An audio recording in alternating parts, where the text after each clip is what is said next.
President Trump says that tomorrow he will get a full report on the murder of the Saudi journalist Jamal Khashoggi. But it seems like he is already laying the groundwork to side with the Saudi crown prince over U.S. intelligence, saying that Mohammed bin Salman repeatedly denied calling for the murder of Khashoggi. That is not the conclusion the CIA has reached, according to sources. I want to bring in CNN's Alex Marquardt, who's been following the story. Alex, this afternoon, a Republican senator says that he will punish the Saudi crown prince if the president does not. Yeah, that's right, Jim. That senator is Bob Corker, Republican of Tennessee, who has been leading the charge in the Senate on Capitol Hill to crack down on Saudi Arabia in the wake of Khashoggi's murder. Now, he's saying that if the Trump administration does not name the Crown Prince, Mohammed bin Salman, as one of the guilty parties in that report due tomorrow, he and other senators in both parties will step up the pressure to sanction MBS.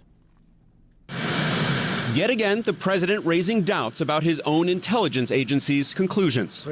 Sources tell CNN the CIA now believes Saudi Crown Prince Mohammed bin Salman, known as MBS, personally ordered the killing of Washington Post journalist Jamal Khashoggi.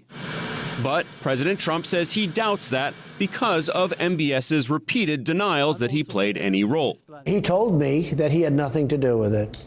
He told me that, I would say, maybe 5 times. At different points. So what if he's lying? As recently as a few days ago. Will anybody really know? All right. Will anybody really know? Part of what the CIA examined was the infamous audio recording from inside the consulate when Khashoggi was murdered and dismembered. A recording the president says he doesn't want to listen to. It's a suffering tape. It's a terrible tape. I've been fully briefed on it. There's no reason for me to hear it. In fact, I said to the people, should I? They said, you really shouldn't. There's no reason. I know everything that went on the tape. On his way to visit the aftermath of the California wildfires over the weekend, the president offered up a likely explanation for his defense of the Crown Prince. We also have a great ally in Saudi Arabia. They give us a lot of jobs, they give us a lot of business, a lot of economic development.